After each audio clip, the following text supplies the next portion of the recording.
Section 20 अब ये था जी बिगेस्ट चेंज सिंस 2018 अमेंडमेंट। पहले यहाँ पे दे रखी थी डिस्क्रिशनरी पावर ऑफ कोर्ट्स, बिल्कुल कोर्ट्स के ऊपर था कि वो करते हैं स्पेसिफिक परफॉर्मेंस देते हैं नहीं देते हैं नोबडी केयर्स। अब कंपलसरी सी कर दी है कि हाँ भाई मिलेगा, सामान मिलेगा। और क्यों? क्योंकि चेंजिंग नीड्स हैं सोसाइटी की। होता क्या है कि अब 20 की जो कोर फंडा है कि भाई काम कराओ, चाहे वो जैसे मर्जी हो, जैसे मर्जी हो। जैसे लोग कोचिंगों में लगे रहते हैं, जैसे यूपीएससी की कोचिंग, ये वो जो भी। भाई सिलेक्शन से मतलब है ना, घूम फिर के तो सीट आनी चाहिए।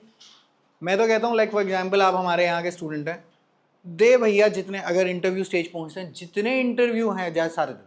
क्या करेगा? 1 सेकंड पोस्टर पर नाम छाप लेगा, छाप ले भाई, जा। हमें किससे मतलब है? सिलेक्शन से मतलब है। अच्छा, और अंदर सबको पता है कि कौन कहाँ से कितना पढ़ के गया था और कितना पानी में। वो पोस्टर देख के एक फ्रेश एडमिशन बेसिकली आप सिक्योर कर सकते हैं। Doesn't really matter. ठीक है जी। सब्स्टिट्यूटेड परफॉर्मेंस भी कुछ इस तरह से ही है, कुछ भी करो, अगर काम हो गया तो स्पेसिफिक परफॉर्मेंस नहीं देंगे। ठीक है। अच्छा, कुछ यहाँ पे शर्तें और हैं कि देखते हैं कि क्या है कैसे नहीं है। थोड़े से पहले प्री के एमसीक्यू मार्क करा देता है। कहते हैं substitute performance of contract without prejudice to the generalities of the provision contained in IC and except as otherwise agreed upon the parties and except as otherwise agreed upon by the parties if the contract is telling you otherwise. Where the contract is broken due to non-performance of promise by any party, either the party who suffers by such breach shall have the option of substituted performance, देखना ये mark करना, through a third party or by his own agency। तो वो किसी और से भी करा सकता है और वो खुद से भी कर सकता है उसका। Okay. And recover the expenses and other costs, देखो कीवर्ड एक्चुअली इनकर्ड, ये नहीं स्पेकुलेशन नहीं है, यहां पर स्पेकुलेशन नहीं है। देखो स्पेंट है ना, और सफर्ड ईडी by him है ना, from the party committing such breach। क्या कहा है इसने?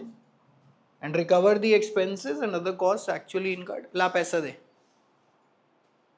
thanks to this breach। तो अब क्वेश्चन उठता है, तो क्या वो डैमेजेस वाली प्रोविजन अंडर आईसीए वो खत्म हो जाती? नहीं। किसने बोला? किसने बोला? तुम कंबाइन करके दे देंगे, यहीं से दे देंगे, है ना। सब्स्टिट्यूटेड परफॉर्मेंस अगर आपने किसी और से करा दी, मान लो जो आपको खर्चा उस पार्टी से पड़ा, जो अब आप नया आदमी लाए हो, नया कॉन्ट्रैक्टर लाए हो, नया आदमी, नया खर्चा पड़ा है, वो आप रिकवर कर लीजिए सामने से। But you will have to prove that these cost were actually incurred, spent or suffered. Clear है ये बात? Okay. No substituted performance of contract under subsection 1 shall be undertaken unless the party who suffers such breach has given in a notice of not less than 30 days। तो आउडी ऑल्टरम पार्टम का element आ गया कि भाई सुन, कराने जा रहा हूं, तूने करना है तो तू कर दे। So originally intention of the legislature is कि जिससे कॉन्ट्रैक्ट हुआ है काम वही करे। अच्छा, मान लो आपका किसी से कॉन्ट्रैक्ट हो गया और आपने पीछे से आके फटाफट अपना दूसरे ठेकेदार से सारा काम करा दिया और सामने वाले कह दिया ला पैसे दे। वो कहेगा अरे सर मैं करना चाह रहा था, मैं तो करना चाह रहा था, है ना। अब ये तो वो हो गया कि टीचर को बेचारे को हार्ट अटैक आया और वो अस्पताल पड़ा हुआ है और आपने सिलेबस जाके किसी और से करा लिया और इससे जाके पैसे मांग लिए। कह रहे अरे भाई हार्ट अटैक चलो छोड़ो, ज़्यादा हो गया, छोटी मोटी बीमारी में 15 दिन की छुट्टी पे चला गया और आपने इतनी देर में खट पीछे से भाग गए। अब आप उससे कह रहे पैसे, ऐसे थोड़े ना होगा। नोटिस दीजिए पहले 30 दिन का। कितने? 30 दिन का प्री में, है ना। कंपल्सरी है क्योंकि शैल लिखा हुआ है। ठीक है। Not less than 30 days to the parties in breach calling upon him to perform the contract within such time as specified in the notice and on his refusal देखेंगे, and compulsory हो गया, on his refusal to do so he may get the same performed by a third party or his own agency। सामने वाले मना कर दिया।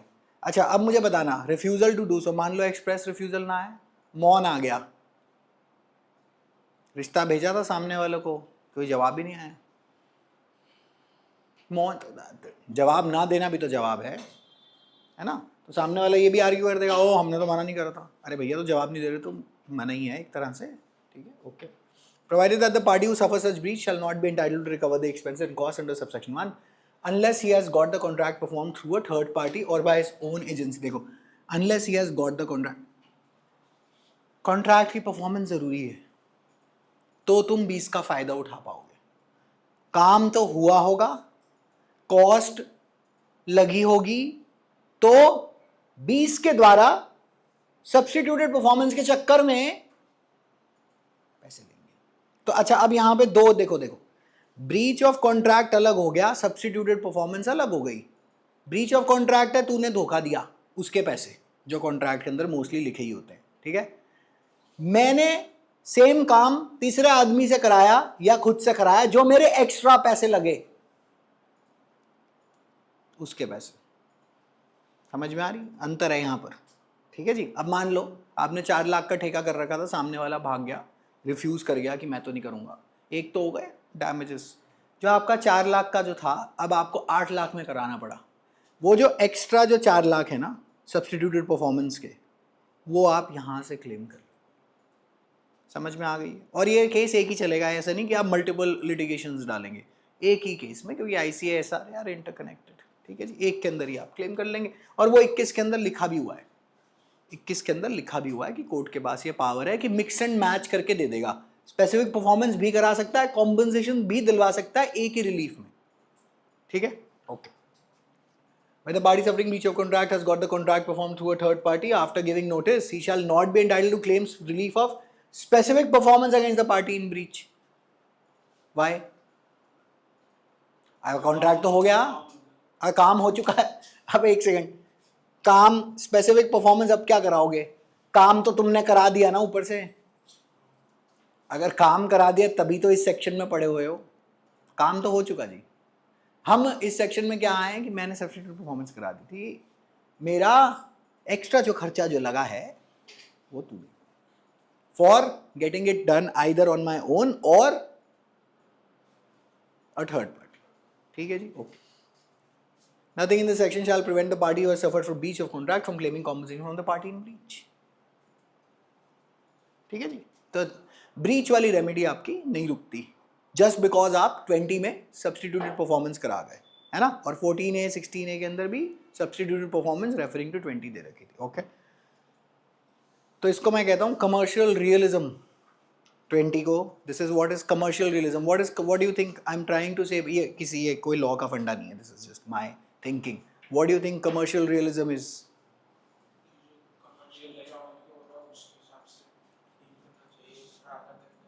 तो real life के हिसाब से ये सेक्शन काटा गया है ना। सेक्शन एक तरह से लिखा गया है कि अरे क्या रटा डालोगे। वो याद है वो जो बिजली वाला, वो जो बेसिकली जो केस हुआ था, है ना। अब उसके अंदर उन्होंने तो कोई बिल बना के उसके बाद भेजा नहीं। मैं तो वहाँ हियरिंग पे भी गया था, अभी आ जाएगा आई थिंक, अभी बना के भेज देंगे। जब भेजेंगे तो मैं लोक अदालत वगैरह टाइप में डाल के उसको लटकवा दूंगा। मान लो क्या बोलते हैं ये, वो कहें जी नहीं जी नहीं, अगर आपने आज ये पेमेंट नहीं करी, पहले तो हम, ये तो केस चलते रहेगा, पहले आप पेमेंट कर दो, फिर जो डिस्प्यूट होगा हम आपको रिफंड करा देंगे। मैं क्या करूँगा? Like what is the real life solution to this? बिना बिजली के तो बैठेंगे नहीं, पैसे भरो और आगे चलो जीवन में। वो केस चलते रहेगा, जो डिसीजन आएगा उसको तब की तब देख लेंगे। तो सब्स्टिट्यूटेड परफॉर्मेंस एक तरह से कमर्शियल रियलिज्म ही है। वो कहता है यार सुन, काम होने से मतलब होए पहले, और जो आदमी जिसने नहीं करा, इसको हम कोर्ट के द्वारा पकड़ते रहेंगे। अंडरस्टूड है? अब यही सेम लॉजिक लेके इन्होंने I think 20A 20B 20C बना रखा है। 20A पे जरा हल्की सी नजर मार लेना। 20A पे वो कह रहा है इंफ्रास्ट्रक्चर प्रोजेक्ट में इंजंक्शन नहीं दूंगा।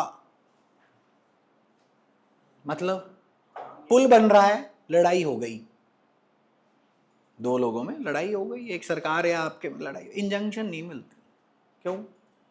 ऐसे तो काम ही नहीं होगा कभी जिंदगी में, काम ही नहीं है ना। तो दिस इज कॉल्ड मतलब डीलिंग विद रियलिटी। इंजंक्शन की रेमेडी आपके पास नहीं है। वो कह रहा है कॉन्ट्रैक्ट एक्ट में भिड़ते रहो, इंजंक्शन तो ना मिलती 20A के अंदर, ठीक है। ओके, स्टैंडर्ड MCQ है 20A से, अभी लिख लेंगे, ठीक है, कि किसके अंदर इंजंक्शन नहीं मिलती, है ना। इफ परफॉर्मेंस लिख लेना section 20, performance is not forthcoming, the innocent party can give notice, get work done through someone else, recover actual expenses. This is called substituted performance, ठीक है। समझ में आ गया है ना?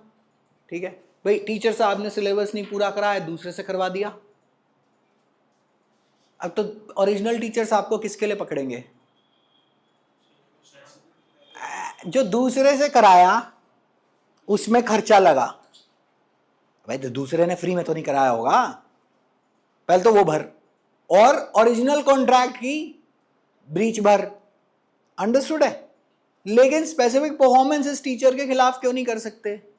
क्योंकि सिलेबस तो हो चुका, अब क्या करेंगे? दोबारा एसआरए पढ़ के क्या करेंगे? एसआरए तो पढ़ ली हमने, है ना? अब मान लो पेपर आ गया सर पे और टीचर साहब गायब हैं, यही तो होता है ना? यही तो होता है, कह रहे जी टीचर तो गए, बाय।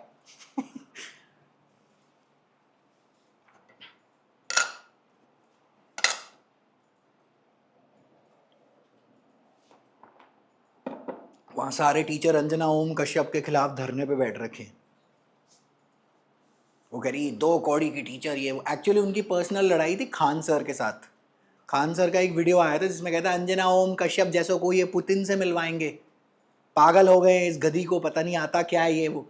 तो वो वापस जवाब दे रही कि ये यूट्यूब के टीचर, ये वो एक्सप्लेनर वीडियो बना के इनको पता तो होता नहीं। अच्छा, और वापस अटैक आया बाकी टीचरों से, कह रहे अरे गधों, कह रहे गधों 2 लोग लड़ रहे हैं तुम कहां से आ गए? कह रहे तुम कहां से यहाँ पर? अच्छा, और वो लोग क्यों क्लिप बनाई जा रहे हैं? बाकी लोग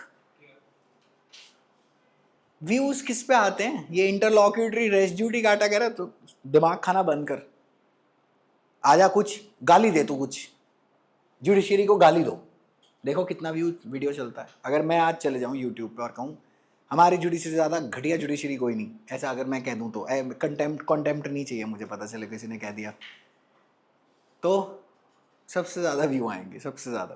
तो बनाते ही इसलिए हैं क्योंकि अब ये कंट्रोवर्सी उठी, इसके अंदर बहती गंगा में सब हाथ धो लेंगे और हफ्ते बाद किसी को याद भी नहीं कि कौन सी अंजना कौन सा खान। ठीक है जी, चलें, हो गया, समझ में आ गया logic? Okay.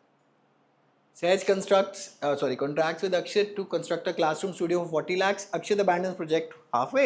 Sage hires Mir Constructions to complete work for 55 lakhs. Sage may recover 5 lakhs additional expenditure, actual related costs from Akshay. लिख लो, एक एक illustration बना लेंगे, that's about it, हो जाएगा काम। अब हम लोग ये उल्टा सीधा काम करते नहीं। हमारा चैनल पिछले 3 साल में सिर्फ 10,000 सब्सक्राइबर बढ़े, 1,13,000 पे ही अटका हुआ है भाई, मैं पता नहीं कितने टाइम से। आजकल मैंने सब्सक्राइबरों की रेस से क्विट कर चुका हूँ मैं 2 साल पहले, तो मैं सिर्फ पोस्ट करता हूँ, जिसको जो देखना है देख ले। बीच में तो मैंने नया चैनल बनाया था, छोटू चैनल, पिछले साल मैंने मेरा रफाल भी शॉट डाउन करा दिया था। मेरे पास चैनल से रैंक 1 ईश्वर की कृपा से आई थी, और मैंने उसको छोटे चैनल पे डाल दिया बड़े चैनल की बजाय, क्योंकि यहाँ पे कुछ भी LLB एंट्रेंसेस का डालो तो -10 सब्सक्राइबर, -15। मुझे लग रहा था कि यार ये मिक्स मैच हो रहा है कि सारा जुडिशरी का कंटेंट भी, सेमेस्टर का भी कंटेंट भी, LLB का भी कंटेंट भी, तो इसको ज़रा थोड़ा ऑर्गेनाइज करते हैं। ऑर्गेनाइज करते करते मैं भट्टा गोल हो गया, फिर मैंने उसको डिलीट करा। अब मैं सीधा सब कुछ यहीं पटक देता हूँ। तो हर बार क्या होता है कि जब भी हाई लेवल लॉ का वीडियो पोस्ट करो तो सब्सक्राइबर थोड़े से उससे बढ़ जाते हैं, उसके बाद ये LLB एंट्रेंसेस के भी तो पोस्ट करने होते हैं, फिर उसके बाद वो घट जाते हैं तो वो बेचारे वहीं के वहीं रहते हैं, जितने बढ़ते हैं लॉ एंट्रेंस के डालते ही उतने घट जाते हैं। अच्छा, और वैसे अगर हम कुछ डालें सेक्शन 14 ऐसे से 300 व्यू, 200 व्यू, तो ये कौन सा बैठ के देख रहे हैं, तो हट ही सही। इसलिए मैंने डिलीट करके एक पे ही मर्ज कर दिया कि भाड़ में जाए यार। इस टाइम सब बैठ के जूरिस 2 देख रहे हैं, आई थिंक सेमेस्टर के अंदर होगी इस टाइम पे, आई थिंक 6 सेमेस्टर हो चल रहा होगा ना इस टाइम, फैकल्टी में चल रहा है, एग्जाम चल रहे हैं, तभी ये लौट कर आते हैं।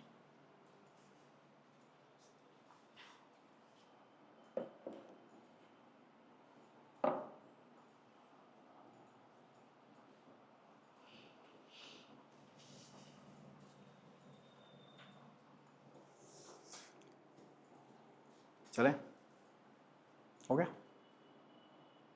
पहुंच गए मैं, अक्षय पहुंच गए, चलूँ फिर आगे कर दूँ चेंज। की फ्रेजेस देखो, सेक्शन के अंदर से कुछ की फ्रेजेस हैं एक्चुअली इनकट, बुलेट पॉइंट बना लेना, that is the first one. Recovery is not speculative, only real provable expenses are needed. ठीक है।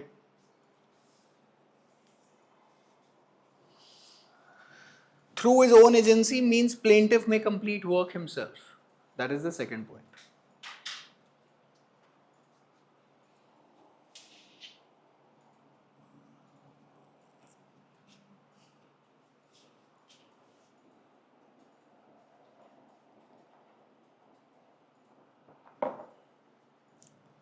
हमें कल एक फ़ोन आता है कि मेरे को ये फैमिली लॉ वाला पता नहीं क्या सिविल लॉ वाला बंडल लेना है, लेकिन फैमिली लॉ तो इतनी इनडेप्थ होती है, आपने इसमें तो सिर्फ 35 ही लेक्चर दिखाई दे रहे हैं मुझे फैमिली लॉ। मैं कहा तू यही तो करके दिखा तू, पता नहीं क्या है। एक तो कोई भी वो आके बोल देते हैं no I can't invest money in costly coaching. जो मुझे आके ये बोल देता है ना, मुझे एग्जैक्टली पता होता है कि ये आदमी बेकार आदमी है, ये एनरोल ना ही हो तो ही बेटर है।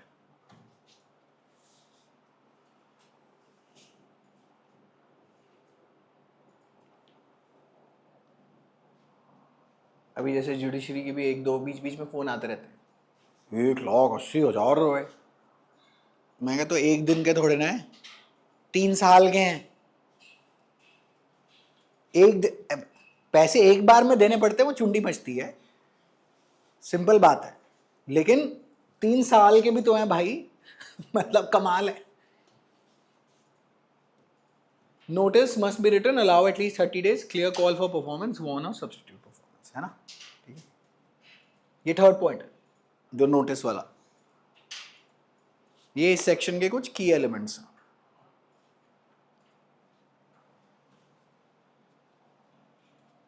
अब जैसे वन ईयर क्लासरूम प्रोग्राम के आप क्या पैसे लेंगे आज की डेट में? मतलब मेरे पास कोई वीसी पैसा नहीं है, वीसी वाला पैसा नहीं है, तो क्या पैसे लेंगे आप? हैं? जितना एक सबसे सस्ता आईफोन है उतना तो लेंगे, सिंपल बात है। कह रहे जी आपकी उतनी वैल्यू तो होनी चाहिए 72-73 हज़ार का, जितना बेस मॉडल आईफोन का है। मैं तो सिर्फ एप्पल वाला फॉलो करता हूँ प्राइसिंग मॉडल, जितना एप्पल बोले। बीच में प्रो कोर्स ये वाला क्या बोलते हैं बीच में। अब आज की रेट में ये 3 year LB हम 80,000 रुपये ले रहे हैं, NL SAT और बाकी सारी एंट्रेंसेस के 80,000 रुपये। ओ माय गॉड, मैं कहा भाई क्या हो गया तुम वैसे तो 1 लाख रुपए बनते हैं अब, 10 साल हो गए ये काम करते करते। अब इससे नीचे क्या काम करेंगे इतने छोटे बैच के अंदर। चलें, हो गया डन है, डन है, ओके। कौन सा? हाँ क्या? हाँ नोटिस मस्ट नहीं, नोटिस बेसिकली वो जो वर्ड है ना उसके नीचे ये सारी शर्तें लगाई हुई है, तो मैंने इसको ब्रेक डाउन करा हुआ। ये देखो 1 2 3 और ये 4।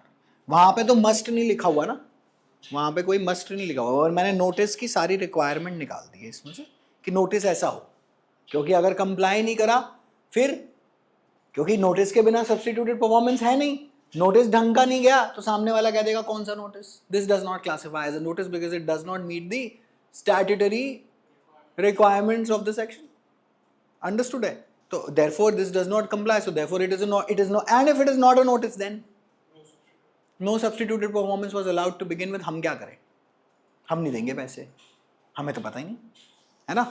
Oral notice no, written notice वैसे भी देख लेना, हमेशा याद रखना जिंदगी में, just make it a pro tip. अभी जैसे थोड़े से और बड़े हो जाओगे 3-4 साल में, कभी रियल एस्टेट की ट्रांजैक्शन करो, कुछ करोगे, एवरीथिंग इन रिटर्न। ओ नहीं जी हमारे यहाँ तो जुबान की बात होती, कुछ नहीं होता है, सब बेकार की बात है।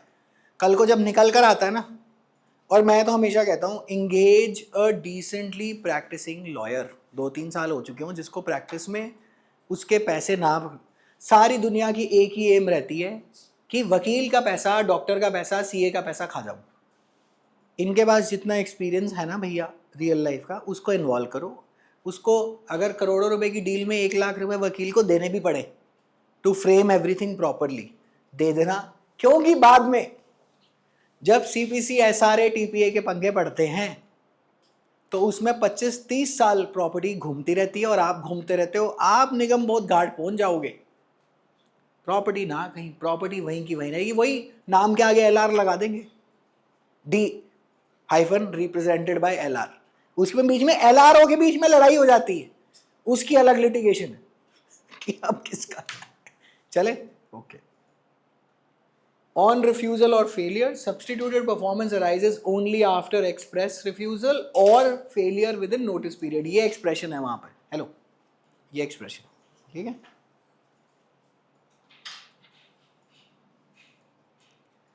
वकील को पहला ही टारगेट दे दो कि ये मामला कोर्ट नहीं पहुंचना चाहिए, मतलब इवेंचुअली कोई दिक्कत ना आए, दे दे भैया जो 1.5 लाख रुपए जो लगता है प्लीज दे के काम खत्म। बट थॉरो प्रोफेशनल होना चाहिए, ये नहीं कि कोई टिटपुंजवा ऐसे ही उठा लिया आपने। 3 साल की प्रैक्टिस का दिमाग में डाल दो कि 3 साल की प्रैक्टिस है तो आप हैवी ट्रांजैक्शन दे सकते हो। हाँ, 1 आध साल की प्रैक्टिस है, 6 महीने की प्रैक्टिस है, 4 महीने की प्रैक्टिस है तो ठीक है, देखा, छोटा मैटर दे सकते हैं 10-20 हज़ार रुपए वाला कि जा सीख लें, हमारा भी कुछ नहीं होना। बट ऑलवेज सब कुछ रिटर्न में। जैसे वो याद है जो हमने जो कल जो केस जो डिस्कस करा था प्लेंटिफ वगैरह वाला, सब कुछ रिटर्न में था भाई के पास, इसीलिए जीता था वो, इसीलिए इवेंचुअली जीता था। बिकॉज वेन यू तो एग्जामिनर के लिए हम कहते हैं ना आंसर शीट अच्छी कर दो, तो जज साहब के लिए अच्छा केस क्या है जिसमें सभी कुछ डॉक्यूमेंटेड है, ऑलरेडी रिटर्न आ रहा है। That is why documentary evidence is preferred over the oral evidence, क्योंकि सब कुछ लिखा हुआ आ रहा है ना जी। ओके, ठीक है। 23 is election of remedy. What do you mean election of remedy? Choosing. Law में इलेक्शन इज नॉट चुनाव, चुनाव मतलब रियल वाला वोटिंग वाला, इट इज चुनाव between remedies, end of story, ठीक है। अच्छा, इसके अंदर क्या करा आपने, कौन सा चुनाव करा है? जब आपने सब्स्टिट्यूटेड परफॉर्मेंस कर ली तो आप स्पेसिफिक परफॉर्मेंस नहीं ले पाएंगे, इतना ही है ना। So it's an election of remedy है। हाँ, तो डॉक्ट्रिन ऑफ इलेक्शन हमेशा 35 टीपीए में से ही तो उठाते हैं। वो तो आजकल क्लास 12th वालों से भी पूछते हैं कि right a short note on doctrine of election under 35 TPA. Legal studies का सब्जेक्ट है वहां पर, राइट। बेवकूफों ने सीयूईटी यूजी में लीगल स्टडीज ही पूछनी बंद कर दी। कुछ ही नहीं होना हमारे, कुछ नहीं, मेरे हाथ खड़े। अब तो इन्होंने डेट ही देनी बंद कर दी हो 3 ईयर वाले मैटर को, डेट ही नहीं आती अब। कहते पढ़े रहे, सारे एग्जाम पे स्टे लगा के कह रहे पढ़े रहा, सारे पेपर स्टेड है।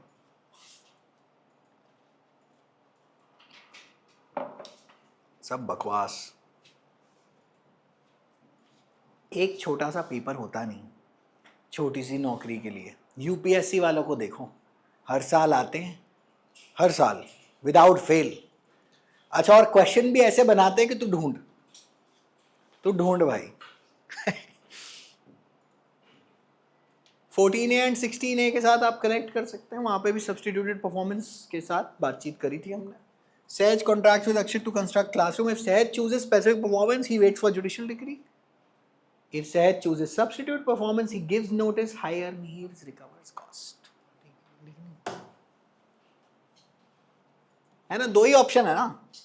अगर पहला वाला चुना तो सब्स्टिट्यूटेड परफॉर्मेंस तो नहीं आएगी, क्योंकि आपको 14A 16A में क्या बोला था कि सब्स्टिट्यूटेड परफॉर्मेंस करा ली तो ये वाले सेक्शन के अंदर स्पेसिफिक रिलीफ हम आपको स्पेसिफिक परफॉर्मेंस का नहीं देंगे। क्लियर है, राइट? अभी मतलब हमारे पास कॉन्सेप्चुअली आर वी क्लियर और नॉट, है ना। और ये हो गया, बस काम खत्म, पैसा हजम।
मैंने केस लॉ देखे बहुत सारे थे, छोटे छोटे छोटे छोटे, बट आज सच कोई मज़ेदार फैक्ट्स वाला नहीं आया, तो मैं इसमें कोई केस उठा नहीं रहा हूँ।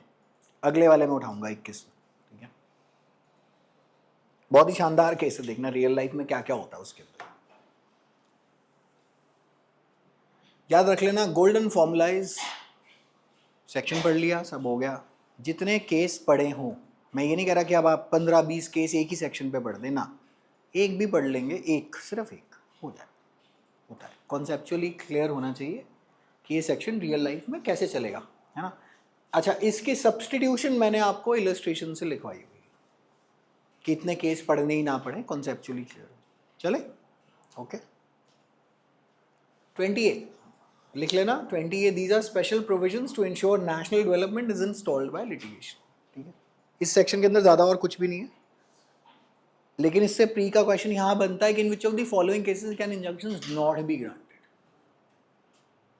ठीक है। कहता है no injunction shall be granted by a court in suit involving a contract relating to an infrastructure project specified in the schedule where granting injunction would cause impediment or delay in the progress or completion of such infrastructure project। और वो schedule के अंदर इन्होंने दे रखा है, list दे रखी है, जरा देखना, नजर मारना शेड्यूल के ऊपर। कोई क्वेश्चन नहीं आना है सच, कॉन्सेप्ट अब जब कर ही रहे हैं तो निपटा ही लो, है ना। देखो क्या क्या लिख रखा है भाइयों ने, ट्रांसपोर्ट मेजर प्रोजेक्ट, पुल बनना है पानी के ऊपर, ये सब। अच्छा, शेड्यूल में क्यों डाल दिया कि फटाफट शेड्यूल को अमेंड कर देंगे, लिस्ट एक्सपैंड करनी हो तो 1 सेकंड में, सेक्शन भी अमेंड करने की जरूरत नहीं, पीछे जाओ और लिस्ट में ऐड कर दो। That's why schedules are easier to basically amend. First schedule में क्या दे रखा था, कॉन्स्टी में टेरिटरी, और कितने स्टेट कितनी यूनियन टेरिटरी, 28 एंड 8। और फोर्थ शेड्यूल में क्या दे रखा था, राज्यसभा की सीटें, ठीक है जी, okay. No injunction shall be granted involving a contract infrastructure project, ठीक है जी। और कुछ यहाँ से करने का, that's okay. The central government में depending on the development and if ये कुछ आपको करने की जरूरत नहीं। 20B स्पेशल कोर्ट्स, क्योंकि ये टेक्निकल प्रोजेक्ट हैं तो क्या इनके लिए स्पेशल प्रोजेक्ट बनाया जा सकता है, जी हाँ बनाया जा सकता है। One or more civil courts, special courts to exercise jurisdiction, try a suit under this act in respect of contracts relating to infrastructure project। तो क्या इंफ्रास्ट्रक्चर प्रोजेक्ट के लिए स्पेशल कोर्ट बनाया जा सकता है, हाँ बना दो, कोई प्रॉब्लम नहीं, ठीक है। Expeditious disposal of suits, notwithstanding anything contained in CPC, a suit filed under this the provision of this act shall be disposed of by the court within a period of, underline कर देना, 12 months, ठीक है जी, from the date of service of summons to the defendant, provided that the said period may be extended for the further period not exceeding 6 months। तो SRA ये दिख गया है, MCQ क्या है, ठीक है, ओके। मतलब बड़ी अच्छी एम है, होता वाता नहीं है, लिखने की जरूरत नहीं। Imagine if every contractor dispute could stop, metros, highway, airport, power plant, in bar injunction ले लेता है। पेमेंट तो देखो सरकारी से आती नहीं, सरकारों से नहीं आती पेमेंट, बहुत रोक पिट के पेमेंट आती है। क्यों नहीं आती होगी, पेमेंट रिलीज करने वाले हैं IAS ऑफिसर, साइन करेगा तो पेमेंट रिलीज होगी। इतने ईमानदार तो ये नहीं है, एथिक्स का चाहे 250 का पेपर लिख कर आते होंगे, इतने ईमानदार तो ये नहीं है कि ओहो पेमेंट आपकी ड्यू हो गई, ओहो मैं साइन कर दूंगा, ओहो आपको पैसा चले जाएगा। हाँ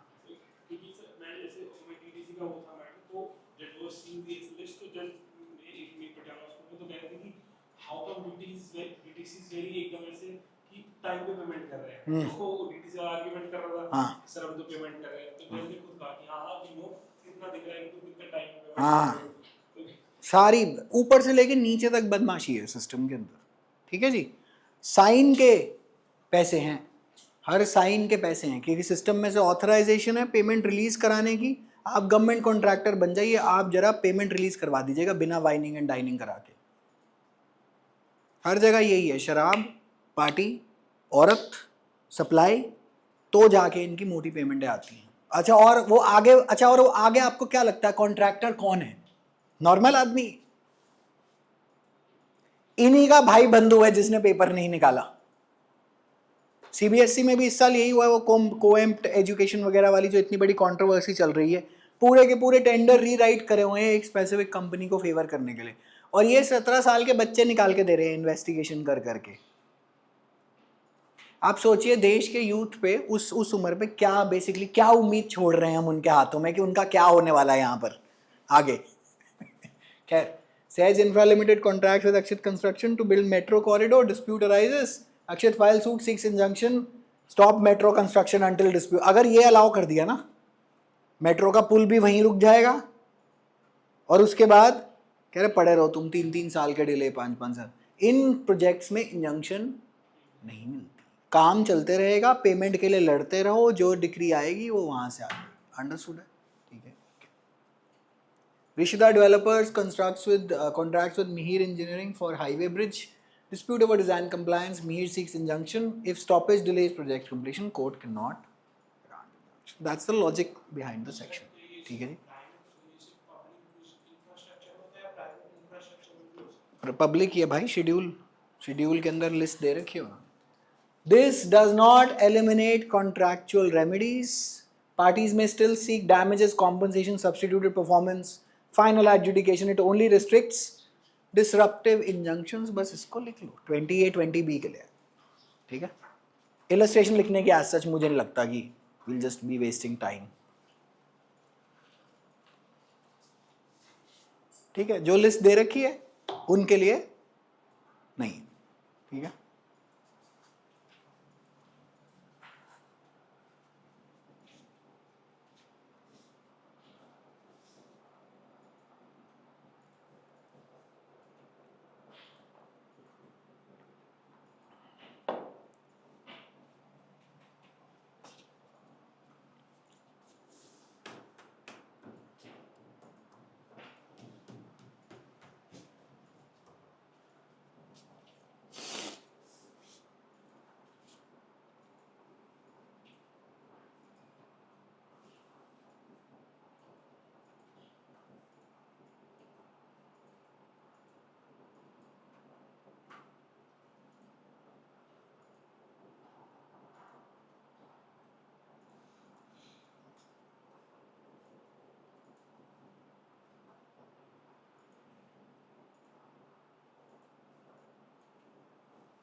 हो गया, हो गया।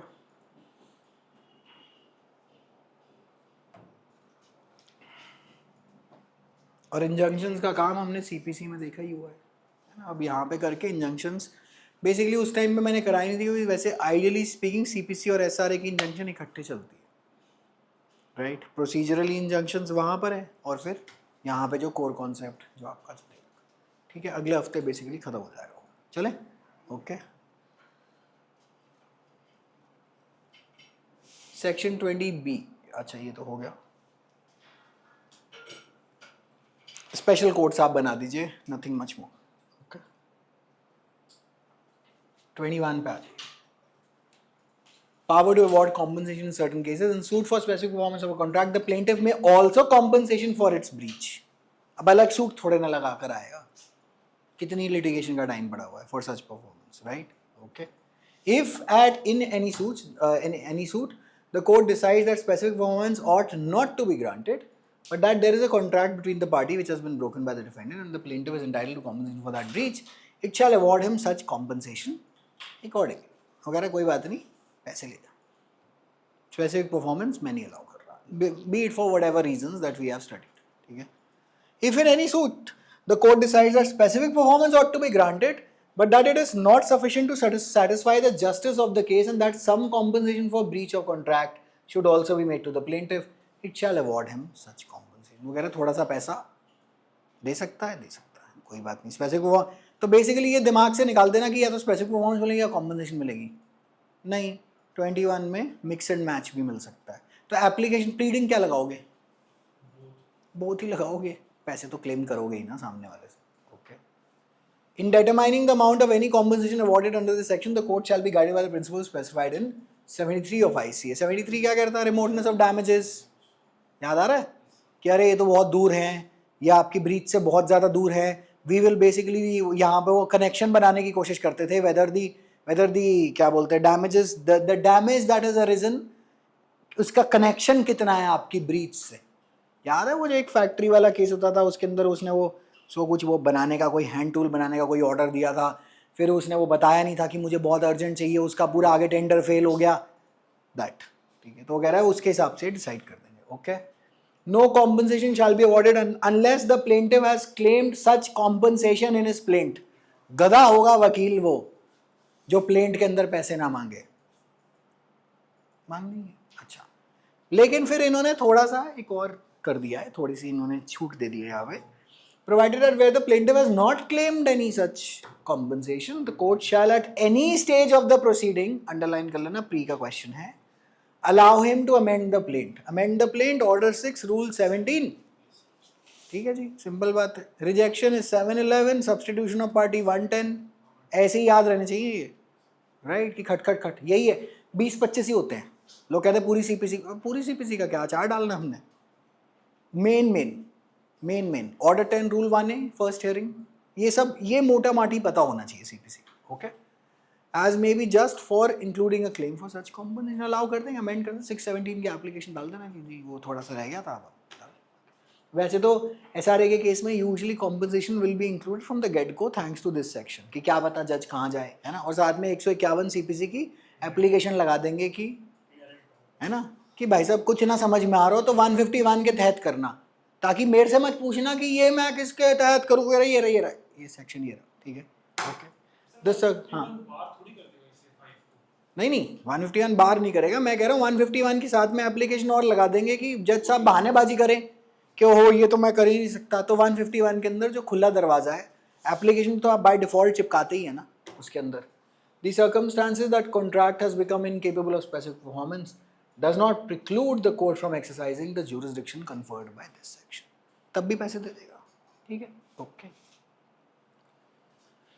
लिख ले रहा 21 का, what happens if specific performance alone does not fully do justice, or what if specific performance fails but breach is still proved?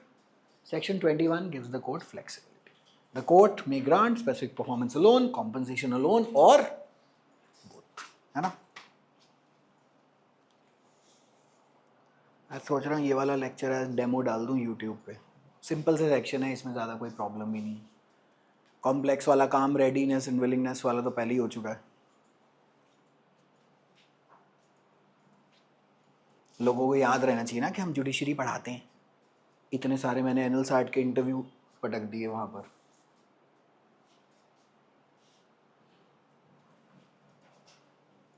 अभी भी जब ये लोग मेरा वाइवा लेने आते हैं 3 ईयर एलबी में, तो मुझे लगता है अरे यार क्या ही कर रहे हो तुम.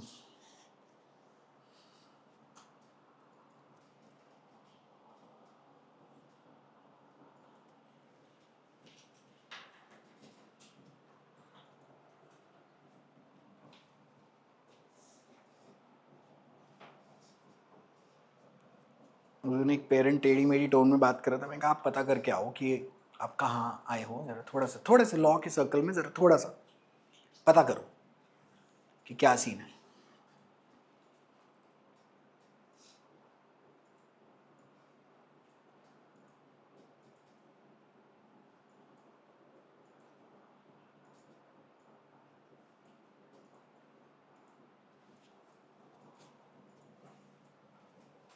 सीपीसी में परपेचुअल इंजंक्शन तो नहीं क्लेम कर सकते ना, वो सिर्फ एसआरए में ही होगी. सीपीसी में तो सिर्फ तरीका है, ये तो यहीं पे क्लेम करो. सीपीसी में कहाँ ही जाओगे उसके. क्लेम तो सारा यहीं पे मिले, इंजंक्शन का भी. जैसे सीपीसी में टेम्परेरी इंजंक्शन का दे रखा है. हाँ. तो उसमें परपेचुअल इंजंक्शन तो सिर्फ एसआरए. देखना पड़ेगा. वैसे मेरे हिसाब से तो जो तुम कह रहे हो वो ठीक ही है. फिर भी एक बार डबल चेक करेंगे जब इंजंक्शन के चैप्टर पे आ जाएंगे. मेरे हिसाब से तो ठीक ही है जो तुम कह रहे हो. अगले हफ्ते निपट जाएगा क्वेश्चन.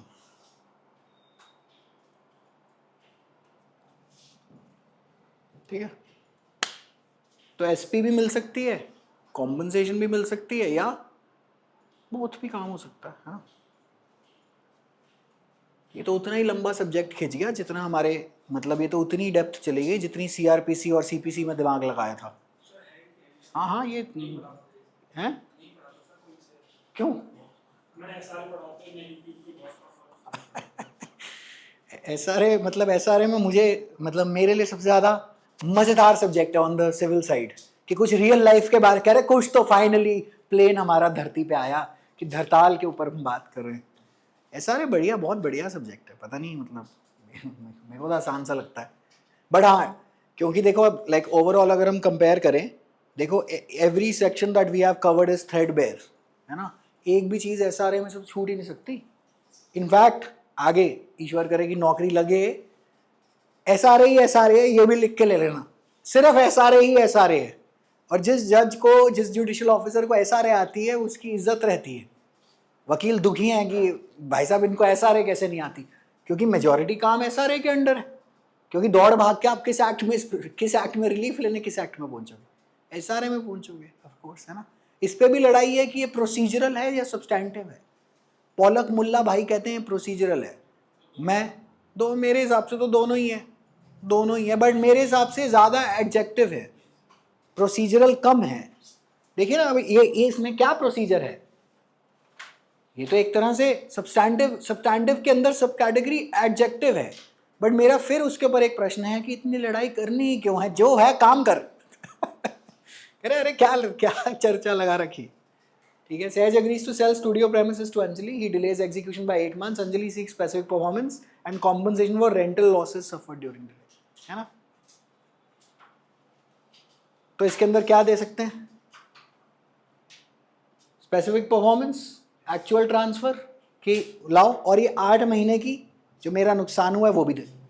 21 के अंदर दोनों क्लेम हो सकते हैं। ठीक है, okay. Sahaj agrees to sell land to Mihir. Later, land is transferred to bona fide purchaser without notice. Specific performance is impossible, but breach is established. Court में अवार्ड, कॉम्पनसेशन जरा इस वाले को लिख लेते हैं। ठीक, इनफैक्ट सुनो, पिछले वाला भी लिखो, ये भी लिखो, और वो अगला वाला भी लिखेंगे। ये मैं इसलिए लिखवा देता हूँ, एक तो पहली बात, कोई और सोर्स रेफर करने की ज़रूरत नहीं, एक बार ही रिविजन करें, सेक्शन खटाक क्लियर, राइट।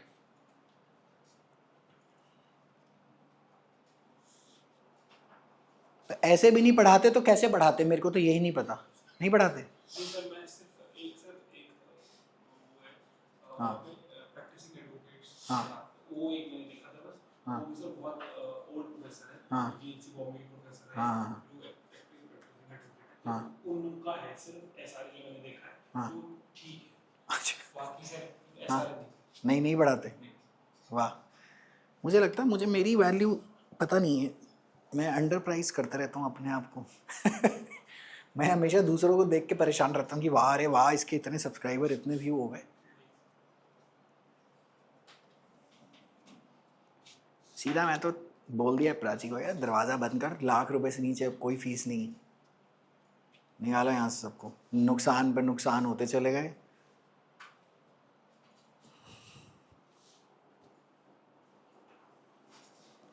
मैं एक सीरीज़ करने लगा हूँ यहाँ पे यूट्यूब पे, थोड़े टाइम में, 2-3 महीने में।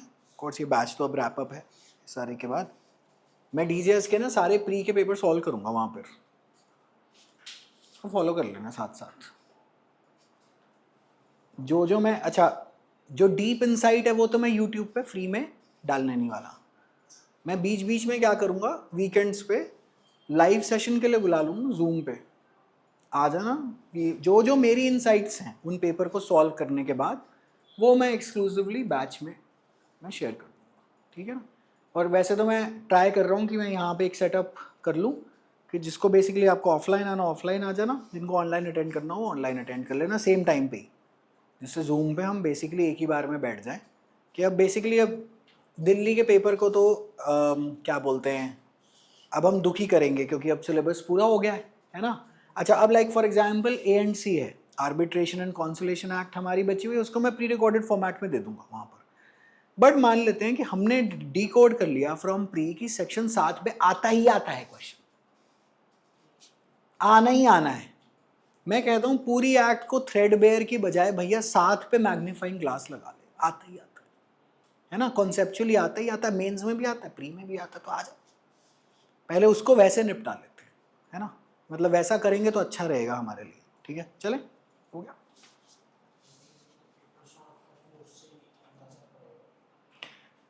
इसके बाद अब पेपर सॉल्विंग ही है। अगर सब्जेक्टों पे रह जाएंगे, हाँ ICS होगा, मैंने रीशूट करना है, वो तो मैं कर दूंगा अभी। ये इसके बाद, इस स्टेज के बाद जितनी हमने पढ़ाई करी है, पिछले 25 महीने हो गए, 25 महीने में हमने जितनी पढ़ाई करी है, इसके बाद सिर्फ PYQ है। अगर वो ना करे, अब यकीन मानिए 25 महीने शून्य है। हमेशा याद रखना,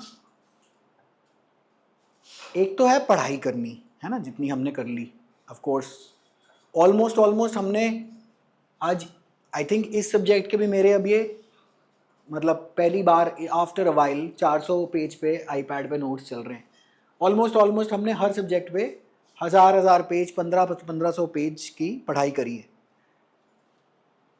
पेपर निकालना और पढ़ाई करने में, ये वाली पढ़ाई करने में कोई एज सच डायरेक्ट कोरिलेशन है नहीं कि ये ज़्यादा करेंगे तो पेपर निकलेगा ही निकलेगा, ना, ये पेपर निकालना is now tracking judgment and PYQs, nothing much more to be done. Like for example, NDMC में जो DJS में क्वेश्चन आता है, वो कमिश्नर की सीलिंग डी सीलिंग पे आता है, पावर पे, ceiling a property and D ceiling a property पे आता है, हमेशा आता है। वो करना ज्यादा जरूरी है, ना कि NDMC कब एस्टैब्लिश हुई थी, MCD की, ये बेकार की बातें सब छोड़, ठीक है ना। अब बेसिकली पेपर के ऊपर लगेगा माइक्रोस्कोप, और पेपर से जो इनसाइट निकलेगी, हमने वो वाले टॉपिक अपने स्ट्रेंथन आउट कर लेने कि भाई ये तो आ ही रहा है ना। अच्छा, अब मान लेते हैं कि जी एग्जामिनर ना माने उस पैटर्न को, ग्रेट वर्क, उसने तो फैक्चुअल सिचुएशन इर्द गिर्द ही बनाएगा। अनलाइक द UPSC, हमारे पास एक एडवांटेज रहती है इस पेपर में, हमारा स्टैट्यूट की एक फिक्स्ड पैरामीटर है, उसके बाहर ये नहीं जा ही नहीं सकता। कहाँ जाएगा ये? UPSC वाले भाई क्या करते हैं कि जैनियों में यक्षिणी मेंशन है कि नहीं, इस साल का प्री का क्वेश्चन है ये। अरे भाई साहब, मैं तांत्रिक बनने की ट्रेनिंग देने के लिए जा रहा हूँ, या फिर एक और क्वेश्चन है कि क्षेत्र पत्नी टर्म किस वेद में दे रखी है। भाई साहब अरे भाई साहब इधर, मैंने IAS बनना है या पंडित बनना है, ये आप बताओ मुझे। इस सवाल का इस पेपर से क्या तुक है? कह रहे छोड़ दे भैया, हाँ ठीक है, ये मेन पूछ ले कि वेद कितने थे, ये वो फलान। अब क्या मतलब क्या करूं, वेद उठाकर मैं क्षेत्र पत्नी ढूंढने जाऊं? ठीक है जी, चले, okay. Sage contracts with Akshit to build classroom by January. Court eventually compels performance. Building completed in July. Meanwhile, Sage loses 6 months of admission and operational revenue. Court may grant specific performance plus compensation for delay. That is how 21 is working. Clear है? ठीक है जी, इसको लिखने की जरूरत नहीं है। 73 ICA के जरा कॉन्सेप्ट लिख लीजिए। Recoverable losses must naturally arises from breach or be reasonably contemplated by party. Remote speculative losses are not recoverable. मैंने कहा जरा थोड़ी सी यहीं पर रिविजन करा दो 73 ICA की, ठीक है, हो गया, लिख लो।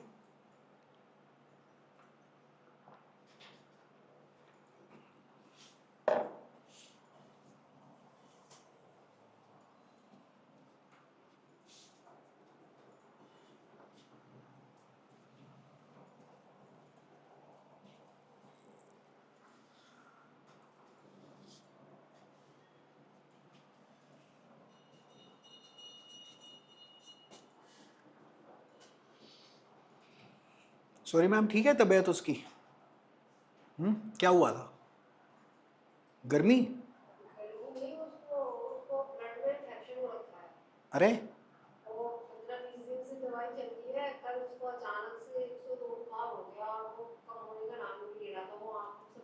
तो आज कहाँ पर है? हॉस्पिटल है? कहाँ पर है? घर पे है? हाँ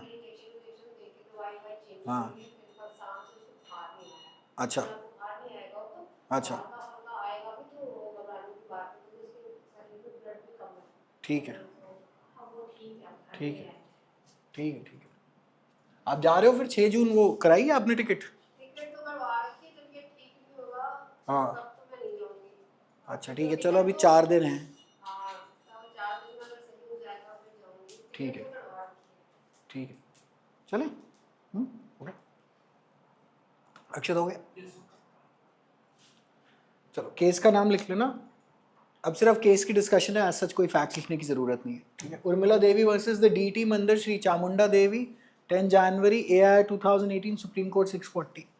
साइटेशंस दोनों डाल लेना, दोनों पे आ रही है, मतलब बेसिकली एक्चुअली मैंने ये वाली डाली थी पहले, मुझे मिली नहीं, लेकिन फिर मुझे लगा कि ठीक ही है। अच्छा किताबों में इतने एरर हैं, इन्हें बेवकूफ़ ने साइटेशन दे रखी है, जो किताब में 2584, मैं पहले सर खुजा रहा हूँ कि ये केस क्यों नहीं मिल रहा, केस क्यों नहीं मिल रहा, 284 है, इतनी दिक्कत। और मैं जब ऑनलाइन भी रिसर्च करने बैठता हूँ, इन्होंने पूरे पूरे ब्लॉग लिख रखे हैं जो केसेस हैं ही नहीं हैं। और ये मतलब कई कई जो ब्लॉग हैं, जो सो कॉल्ड पॉपुलर लॉ के ब्लॉग हैं, I kid you not, I seriously kid you not, इतनी पुअर क्वालिटी है। मुझे तो ये नहीं पता कि इन भाइयों ने लिख क्यों रखे हैं, ये पता नहीं भाई, अरे क्या। अच्छा, और एक साइड की गलती, दूसरी 500 साइड पे वही कॉपी पेस्ट पड़ी हुई है। ये तो भला हो इन ढंग के रिसर्चरों का जो अंदर बैठे हैं इंस्टीट्यूट्स में, कैंपसेस में। शुक्र है भगवान का भाई साहब, आपकी मेहनत पे हमारी रोटी चलती है। Thank you very very much.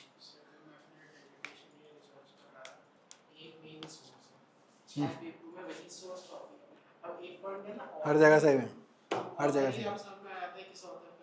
मैंने कितने जजों की प्रेजेंटेशनें देख ली, सब कॉपी पेस्ट, सब ऊपर से लेके नीचे तक। मैं तो ये सोचता हूँ कि आदमी जुडिशियल ट्रेनिंग एकेडमी द्वारका में बैठेगा, अंदर से ही आत्महत्या ना कर ले बोरियत में। अच्छा, और आप यकीन मानिएगा जितनी डेप्थ में हमने पढ़ा है, आपको लगेगा ये तो मैं कोचिंग में तो ज़्यादा पढ़ के आया था। क्या हो रहा है। अच्छा ठीक है, ओके, लिखने की जरूरत नहीं है। Respondent number 2 to 6 executed an agreement to sell 89 in favor of Krishan Lal, the predecessor in interest of the appellants, for sale of their 5/16 share in खसरा number 430 2 hectare for consideration of 90,000. Respondent number 2 to 6 received full consideration of 90,000, ठीक है, and handed over possession to the plaintiff. पैसा पूरा है, possession भी आ गया, तो कह रहे लड़ाई किस बात की है, आइए जरा देखते हैं। The plaintiff, after getting possession, constructed 3 shops in the suit land. वाह यार, बढ़िया हो गया। Respondent number 2 to 6 executed a gift deed in favor of respondent number 1 of the suit land 1991, when in spite of respondents having received the entire sale consideration, the sale deed was not executed with malified intention. The gift deed was executed in favor of respondent number 1. Civil suit of 91 was filed by Krishan Lal. इसलिए कहते हैं registry करा लिया करो। क्या हुआ है यहाँ पर, पैसे गए हैं, दुकानें बन गई हैं, पोजेशन सामने वाले के पास है, रजिस्ट्री नहीं हुई, पीछे से जाके उन्होंने गिफ्ट डीड बना के आगे गिफ्ट कर दिया है। भाई साहब, अरे भाई साहब ये क्या हुआ है ना, धोखा हो गया।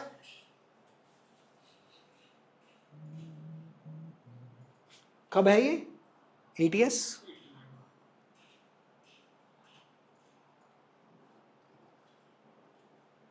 सीधा आप चामुंडा देवी से ही मुलाकात करेंगे अगर ऐसी लिटिगेशन में आप फंसे तो, है ना जी। कह रहे इतनी देर में तो साधना करके देवी सिद्ध कर लो तुम, वो हो जाएगी, लेकिन ये नहीं होगा। ठीक है जी, कितनी देर लगेगी देवी जी की साधना करने में? 15 कुछ साल लगेंगे, तो उससे तो कम ही है, इससे पहले तो भगवान नीचे है। जितनी देर में ये होगा। अच्छा, गिफ्ट डीड आ गई जी पीछे से, okay. Written statements were filed by defendants number 1 to 5 jointly, and separate written statement was filed by defendant number 6, who is respondent number 1 in the present appeal. It was admitted to all defendants that the suit land has been gifted in favor of defendant number 6 by gift deed. The execution of agreement to sell was not disputed. Receipt or total sale consideration was also not denied. भाई ये तो बहुत ही घने बदमाश है। कह रहा हाँ ATS हुआ था, कह रहा हाँ वैसे आए थे, कह रहा हाँ, कह रहे गिफ्ट डीड करके, कह रहा हाँ, कह रहे अरे ये कैसे हो रहा है? The trial court decreed the suit with its judgment and order dated 31/3/1999. The trial court declared that gift deed executed by defendant number 1 to 5 in favor of defendant number 6 is null and void to the extent that they relate to the donors 5/16 share जो बेचा गया था in the suit land that was agreed to be sold by them to the plaintiff, decree of specific performance was granted in favor of the plaintiff against defendant number 1 etc. क्या हुआ है, एक specific share 5/16 का share बेच दिया गया है, उस पर 3 दुकानें बन गई, सब हो चुका है। फिर एक गिफ्ट डीड बनाई गई जिसमें पूरा ही लैंड सामने वाले को पकड़ा दिया कि तू बेसिकली बदमाशी करी गई। जो ये भाई जो चल रहा है ना, जो डिफेंडेंट नंबर 6 है, ये कोई गुंडा टाइप आदमी है जिसने कहा मैं नहीं डरता ये कोर्ट कचहरियों से, कर ले, करता होगा कर लो, आप मेरे को दो, आई विल हैंडल हिम। अच्छा, अभी एक और केस में अभी ट्विस्ट देखते हैं। अब वो देखते हैं सरकारी गधों की काम, ठीक है जी। अब दिखाता हूं कि real life law versus bookish law में क्या जमीन आसमान का अंतर है। Let us, the appeal was filed by defendant number 6 only against the judgment of the trial court, which was also dismissed by the first appellate court in its judgment dated 2001. Great, तो कोर्टों ने अपना काम ठीक करा है, trial ने भी ठीक करा, हाई ने भी ठीक करा है। Okay, defendant number 6 filed regular second appeal in the high court. During pendency of the second appeal in the high court, notification under section 4 of Land Acquisition Act in 2005 was issued for acquisition of suit land.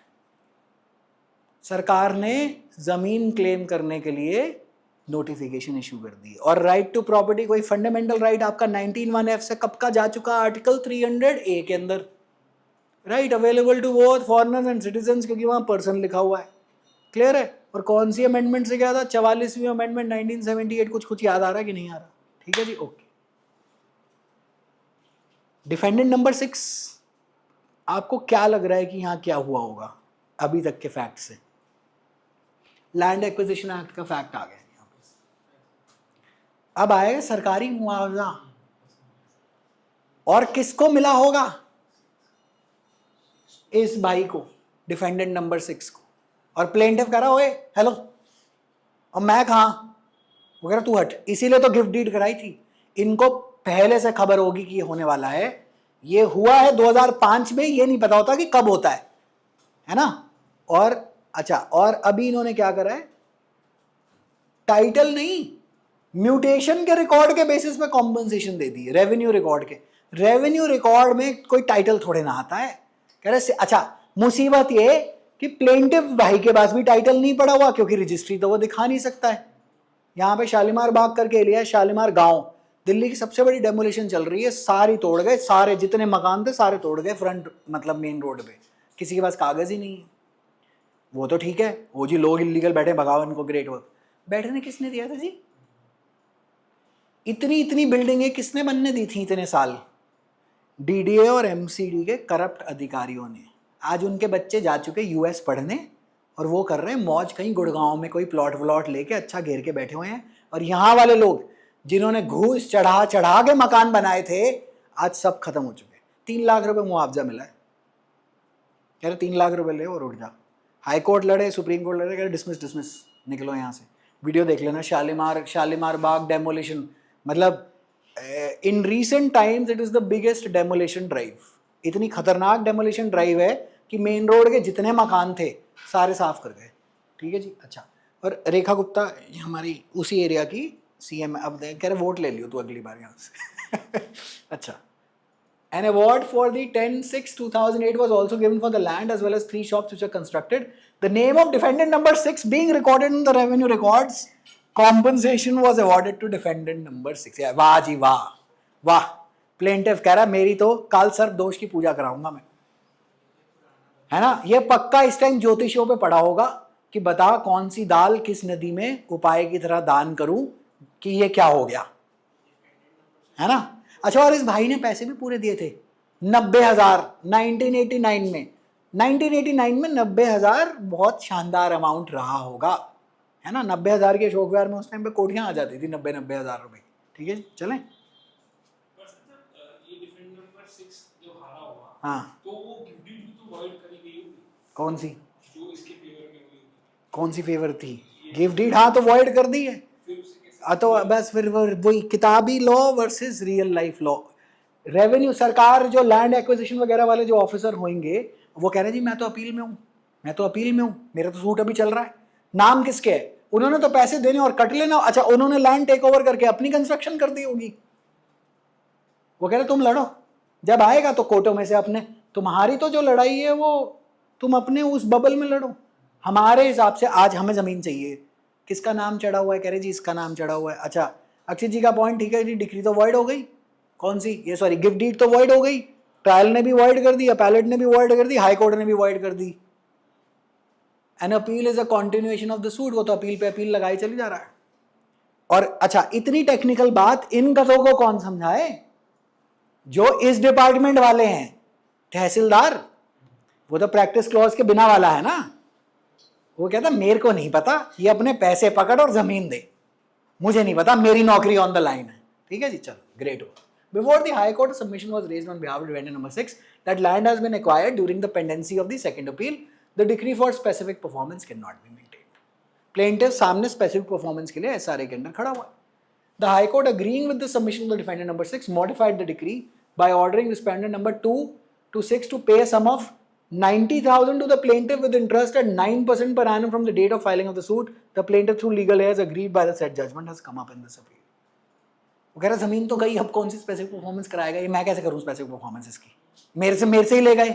तो कह रहे कोई बात नहीं, पैसे दे, 90,000 तेरे को दिए थे, 9% पर एनम गिन ले, लेकिन कब से करा है, from the date of filing of the suit, not the original. नहीं, वो तो 80s था, 89 केस तो कुछ 91 92 तो 2-3 साल के तो पैसे गए। कह रहे तब से ब्याज के साथ जोड़ के इसको पैसे वापस दे दे, क्योंकि जमीन तो अब वापस दे नहीं सकते, जमीन तो सरकार ले गई है ना।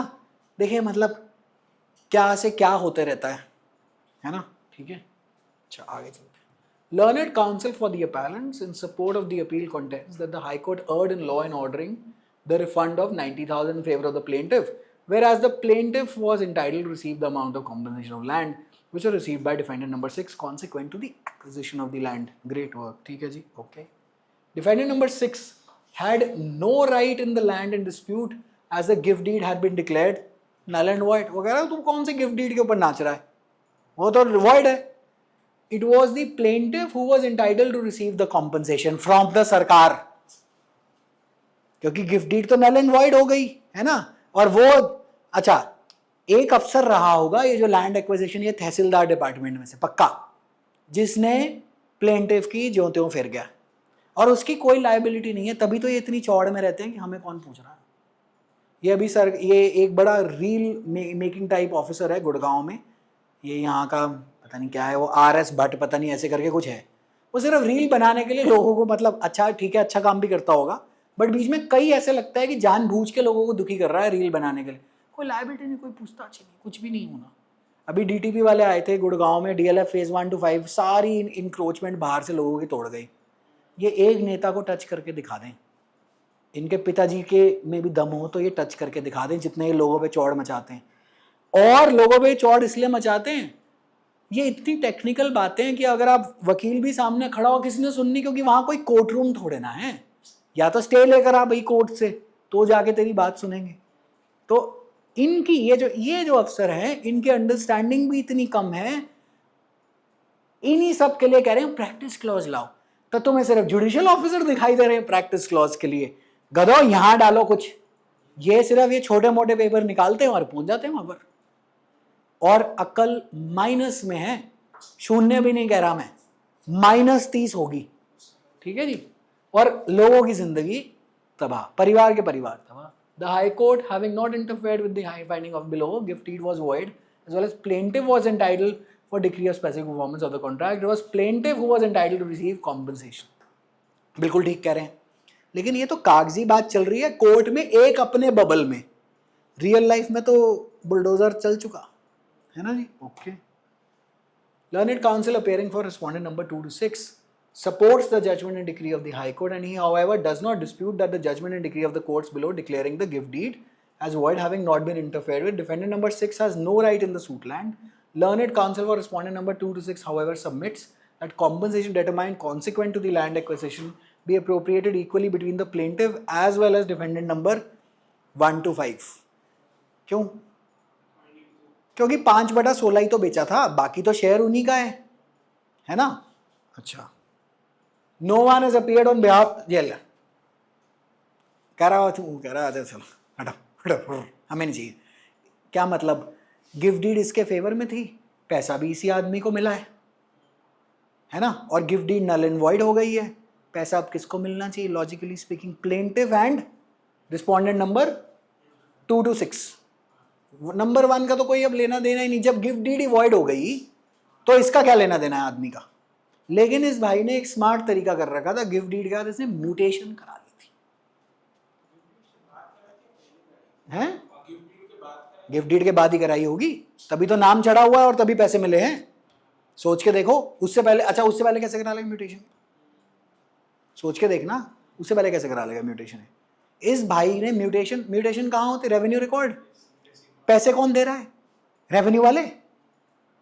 वो कह रहा हम अपना रजिस्टर देखेंगे।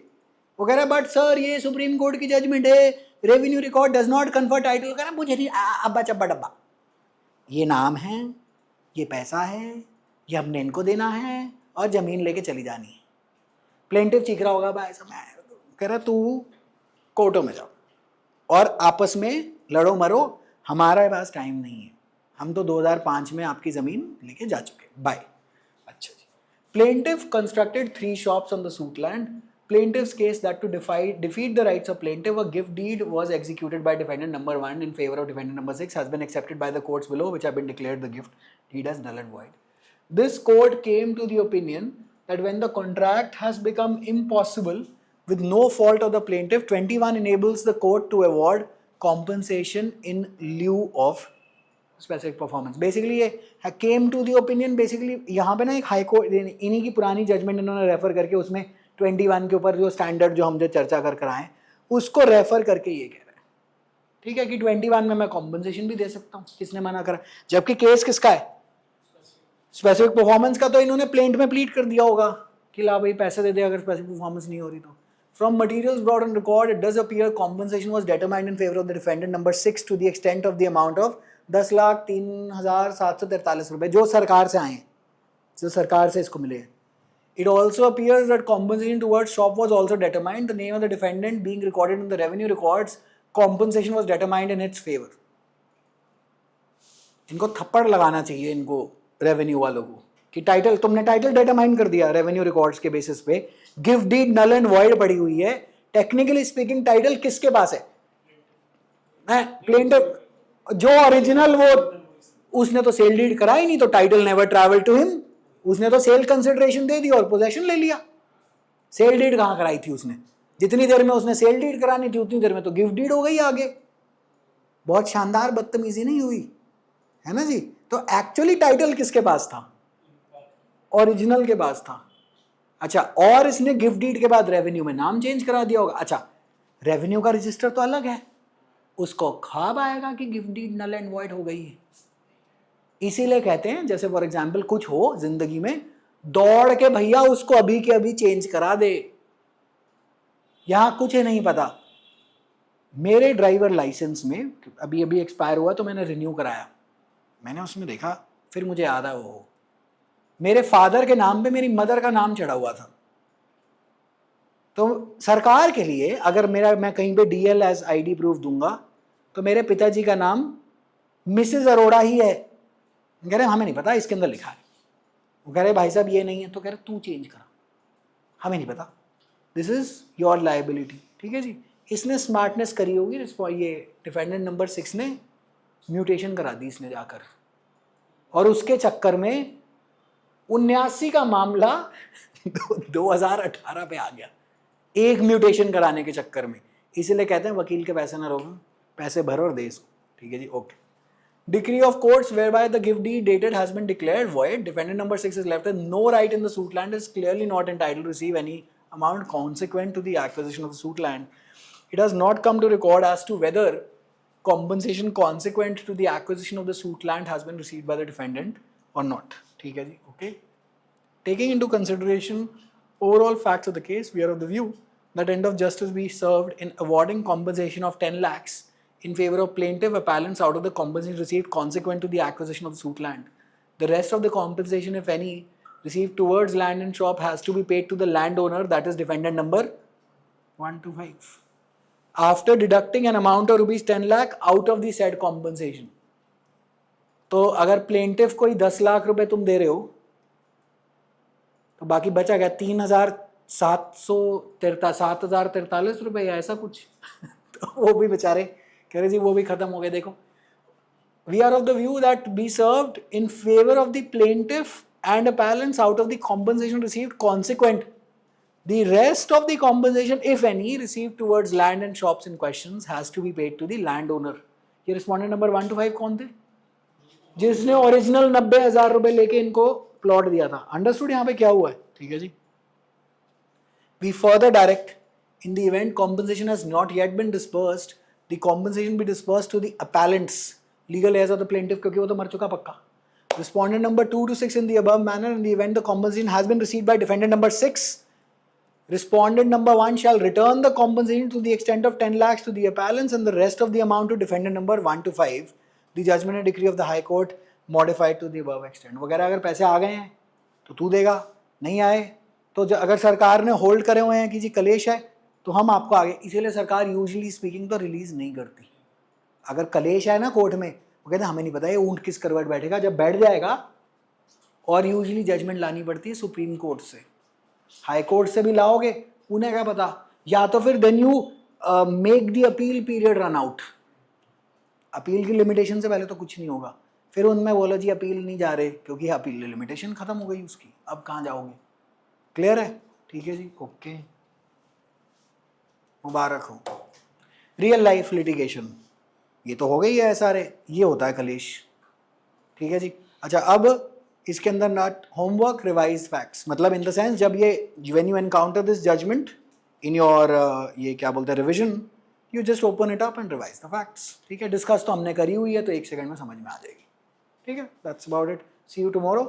फिर इसको आगे 22 से बेसिकली कल हम ये वाला चैप्टर पूरा कर देंगे. फिर then we move to rescission of contracts और ये सब अगले हफ्ते इंजंक्शन एंड स्टार्टर टाइम. ठीक है.